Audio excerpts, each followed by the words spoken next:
was not so many years ago, say 22 or 3, when... Oh, heck, Ann, I can't learn that old poem. But Bill, you gotta learn it. You gotta recite it tomorrow night. But I can't, I tell you. I don't even know what the old thing's all about. That's no excuse. All right. 'Twas not so many... Not so many years ago.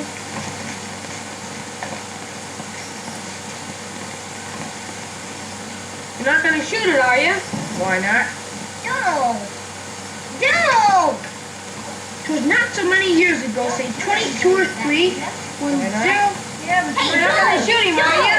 Hey, you don't do that! I'll mind your own business. You ought to be ashamed, you big bully! Poor little... What's a big idea hitting a puppy? That's it, Bill, give it to him. Sure. Why don't you pick on somebody and hit your back? Well, how's this?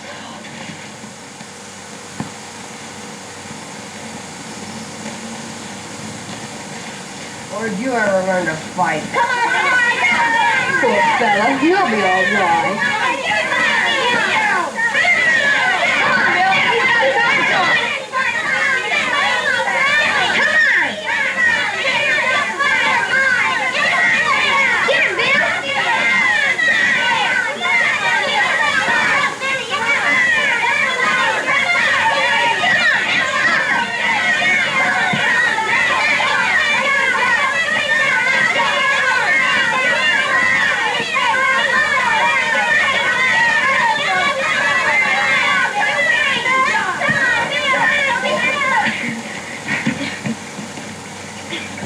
Dig it up. Are you down? Down. How do you like it? I give up. You win. Now beat it. Good stuff. I knew we could do it. Well, we gotta get going. So right on. Let's scrap, Bill. Right Hi, Bill. Thanks. Some scrap.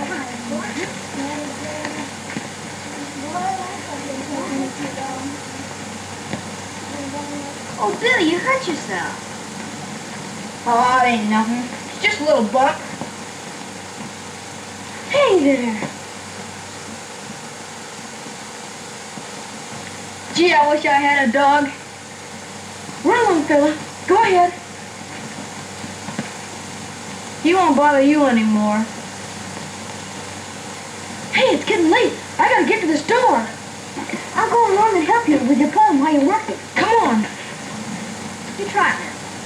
'Twas not so many years ago, say 22 or 3, when 0 weather or below held many a thrill for me. Then in my icy room, Haven't you learned that poem yet, Bill? I slept in yet sweet repose, and always on my form, I kept my... Oh, heck, Ann, tell me what the next word is. Nope, I won't do it. You'll never learn it if I keep telling you all the time. 'Twas not so many years ago. And what can I do for you today? Well, I'm visiting the Adamses. I told my hostess I'd stop. Oh, so you're the one. Miss Adams told me over the phone. The youngster sweet repose. I got everything all packed up for you. Thank you very much. How do you like Maryvale? Very much. Very pretty little place. Figuring on staying here long? Oh, no. Funny days, miss. Well, good day, sir. Good day. Then in my icy room, I slept the youngster's sweet repose. And always on my form, I kept... Oh dear, I always get stuck there. And always on my form, I kept my... My flannel underclothes. I kept my flannel underclothes. Say, do you know that poem too? Well, had say it once, twice myself. In front of people? Right? Bill's got to recite that poem tomorrow night No. for the school contest. And the man who wrote it is gonna be there. Honest? And what's more, all our folks are going to be there. Not his folks, though. He hasn't got any. He's an orphan. That's why I'm helping him. I see. I don't think I'll be able to walk tomorrow night. And anyway, I think I'm gonna have chicken pox. You can't. You had that last year. Well, I'd rather be sick than fall down flat in front of everybody. Besides, my stomach really does feel funny.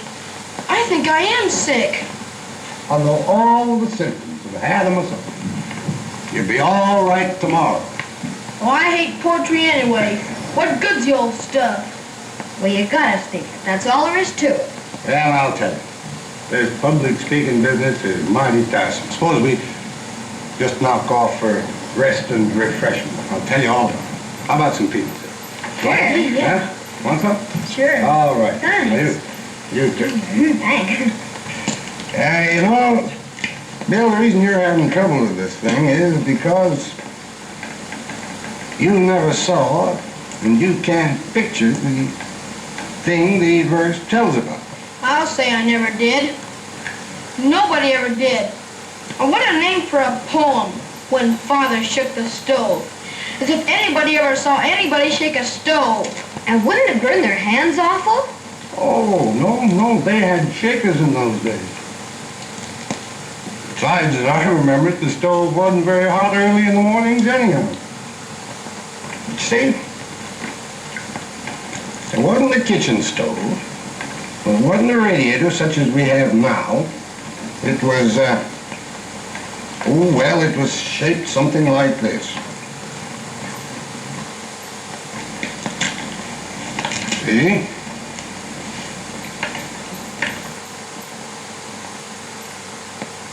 And we called it a base burner. A base burner? And that's a stove?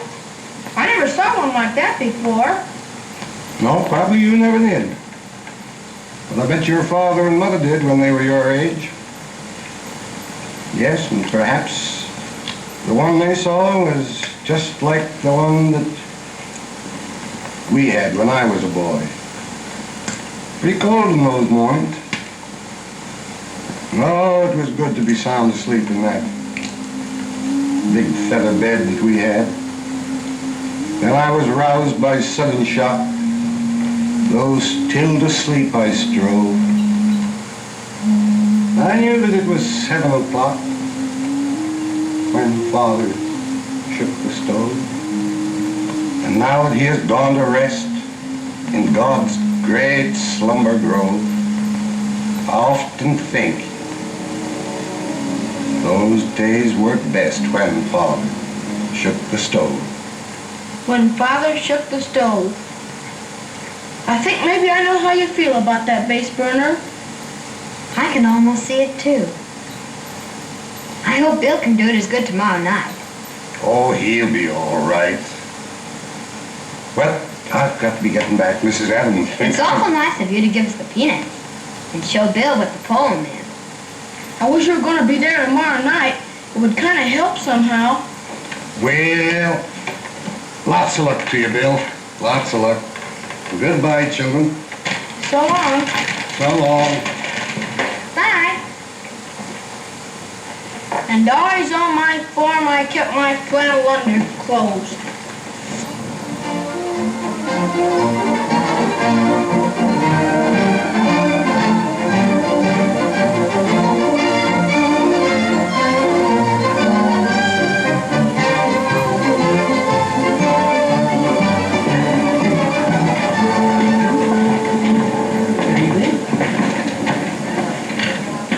Well, here we are.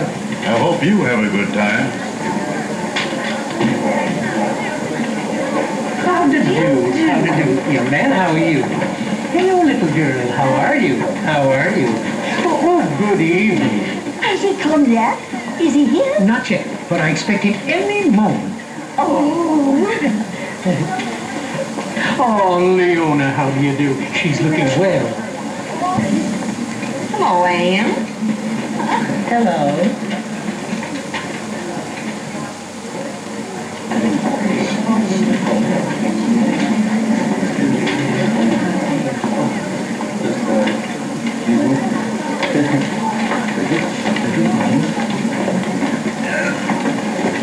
There's Susie right on time. I want to drink a water. All right.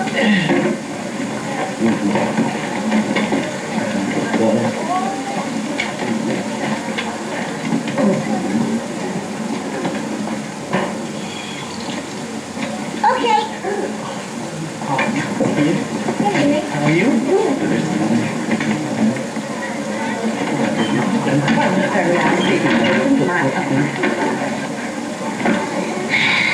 How do you do? Good evening, little girl. How are you? Good evening, sir. Welcome, my dear sir. Come right up to the platform.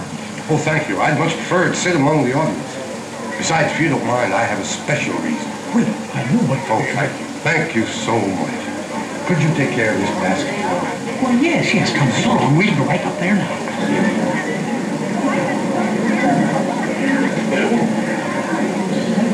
Right there. See how very surprising.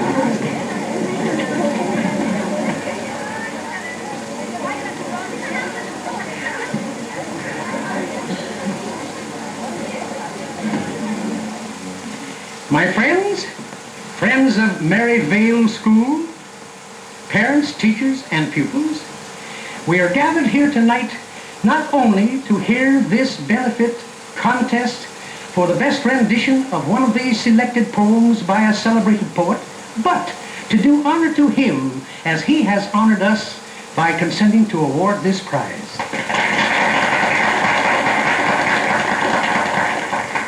Maryville feels deeply gratified and extremely honored to have this important personage here with us tonight. We will now proceed with the evening's program. The first contestant will be little Miss Susie Brown, who will recite My Aunt's Bonnet.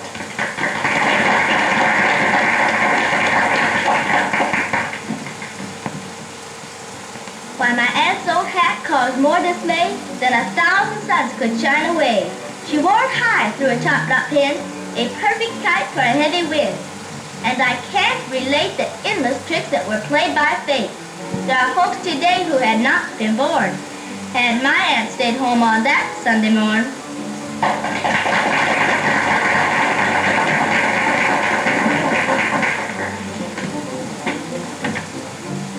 To live as gently as I can, to be, no matter where, a man.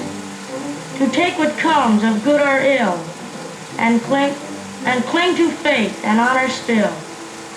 I paid a dime for a package of seeds, and the clerk tossed them out with a flip. When next you start ensnaring, and your phrases turn to blame, no more of him you censor than his business and his name. For it's likely that acquaintance would your prejudice dispel, and you'd really come to like him if you knew him very well.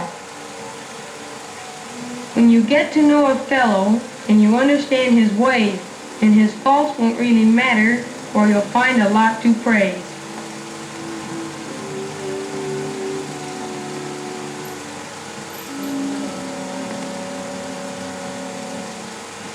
When Father shook the stove, 'twas not so many years ago, say 22 or 3, when 0 weather or below held many a thrill for me. Then in my icy room, I slept the youngster's sweet repose.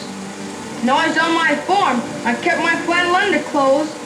Then was I roused by a sudden shock, so still to sleep I strove. I knew that it was 7 o'clock when Father shook the stove.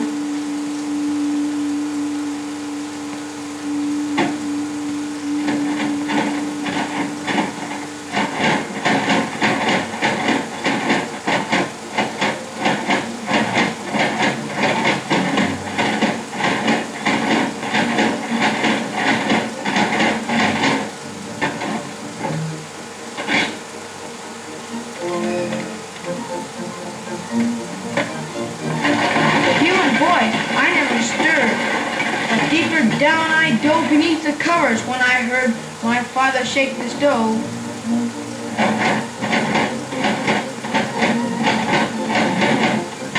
Today it all comes back to me, and I can hear it still. He seemed to take a special glee in shaking with a will. He flung the noisy dampers back, then rattled steel on steel. Tell the force of his attack the building seemed to feel. The wide-eyed youngster's heavy eyes, all sleep from them he drove. Seemed to me the dead must rise when Father shook the stove.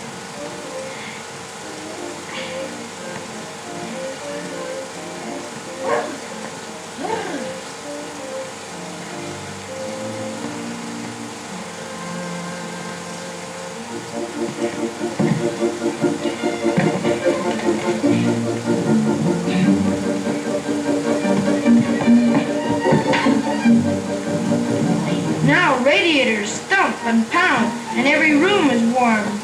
And modern men, new ways have found to shield us from the storm.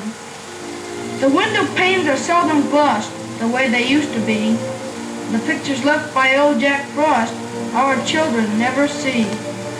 And now that he is gone to rest in God's great slumber grove, I often think those days were best when Father shook the stove.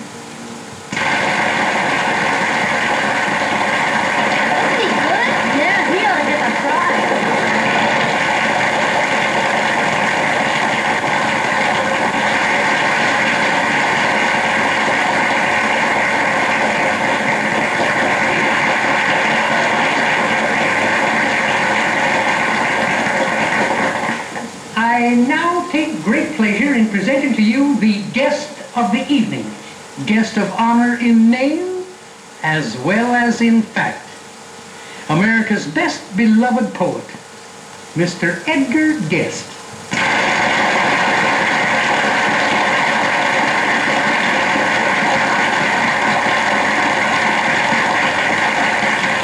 Mr. Guest, have you decided who will be the winner of the prize?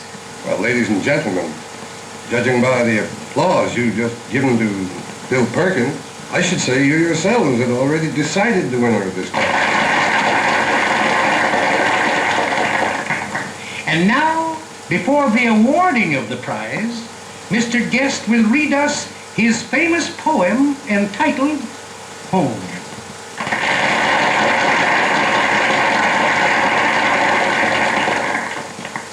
It takes a heap of living in a house to make it whole. A heap of sun and shadow. And you sometimes have to roam before you really appreciate the things you left behind and hunger for them.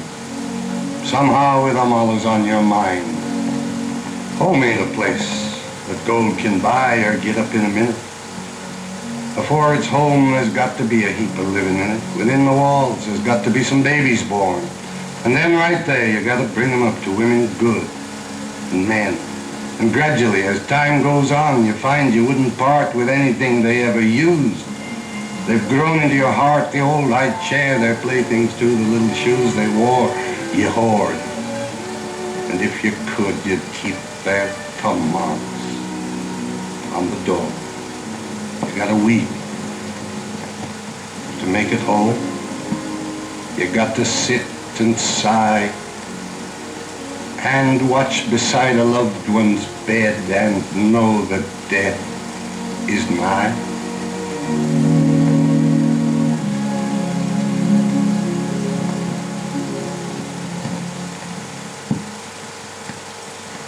Even the roses round the porch must blossom year by year before they come apart to you, suggesting someone dear who used to love them long ago and trained them just to run the way they do so as they would get the early morning sun. You got to love each brick and stone from cellar up to dome. It takes a heap of living in a house to make it whole.